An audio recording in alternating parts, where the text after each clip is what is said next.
Friends, Sunday special में आपका स्वागत है। मैं हूं आपका दोस्त प्रदीप करोलकर और आप देख रहे हैं आपका अपना चैनल माइनिंग जनरेशन। तो आज फिर से मैं हाजिर हूं आपके लिए संडे स्पेशल में रेगुलेशन का यूनिट 1 पार्ट 3। तो चलिए शुरू करते हैं आज के question number 1। Who makes regulation, यानी कि रेगुलेशन कौन बनाता है? A central government, B DGMS, C regional inspector, D owner. तो आंसर है A. Question number 2, what is meaning of a material? Material का अर्थ है A coal, B rocks, C debris और अदर मटेरियल एंड डी है all of these. तो answer है D. Question number 3, highest flood level में आते हैं ए पानी की कोई भी धारा, बी पानी की वह धारा जो 12 महीने हो या मौसमी हो, सी नदी, डी ऑल ऑफ दीज। तो आंसर है डी। क्वेश्चन नंबर 4, किसी विशेष अनवांटेड इवेंट की संभावना और उसके संभावित परिणामों को संयोजन कहलाता है? A accident, B danger, C risk and D है नन ऑफ दीज। तो आंसर है सी।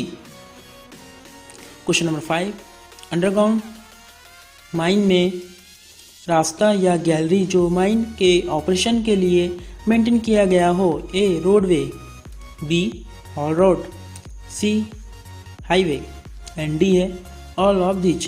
तो आंसर है ए। क्वेश्चन नंबर 6, शेड्यूल का अर्थ है A regulation, B rule, C mine act, D bylaw. तो आंसर है A. Question number 7, shot firer is a, क्या है शॉर्ट फायर क्या है? A competent person, B official person, C both, D none of these. Answer है A. Question number 8, socket means A blast whole में भरा हुआ explosive का आधा जला होना, बी शॉर्ट होल जिसमें मिसफायर के रूप में नहीं जाना जाता है, सी मिसफायर है, डी ए एंड बी।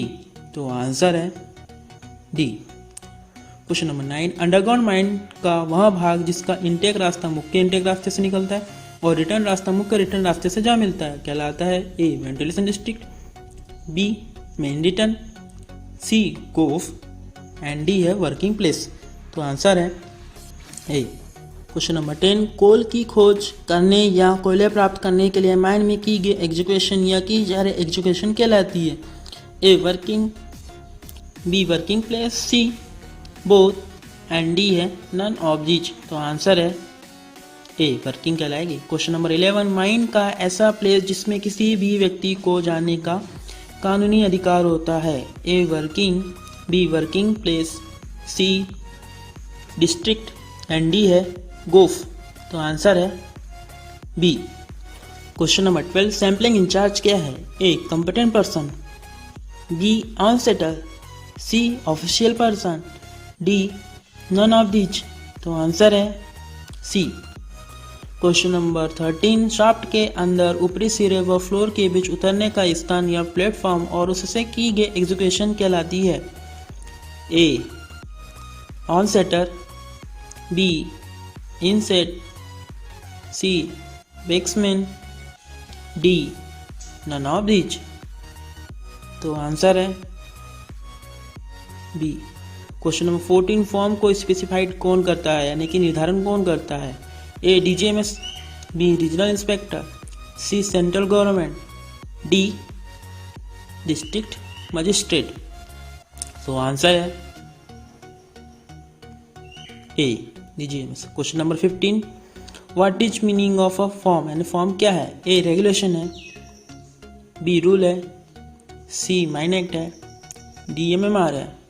तो आंसर है ए। क्वेश्चन नंबर 16, माइन का एक भाग यदि प्राकृतिक तरीके से वेंटिलेट होता है तो माइन का वह भाग माना जाएगा? A mechanically ventilation, B natural ventilation, C ventilation district, D B and D. तो आंसर आपको इसको कमेंट पर बताना है। क्वेश्चन नंबर 17, कॉम्पिटेंट पर्सन को नियुक्त कौन करता है? A owner, B manager, C agent, D all. Answer है B. Question number 18, what is meaning of a principal official? A owner, B agent, C mining department of a senior officer and D है all of these. तो answer है C. Question number 19, mining sardar is a A competent person, B official person, C none of these and answer है B. Question number 20, on shutter को नियुक्त किया जाता है ए पिट bottom पर, बी इंसेट पर, C both and D an none of this. तो इसका आंसर आपको कमेंट पर बताना है। इस प्रकार आपका रेगुलेशन का यूनिट 1 पूरी तरीके से कंप्लीट हो जाता है। इसके बाद हम इसके नेक्स्ट यूनिट पर चलते हैं। Thanks for watching, please like, share and subscribe.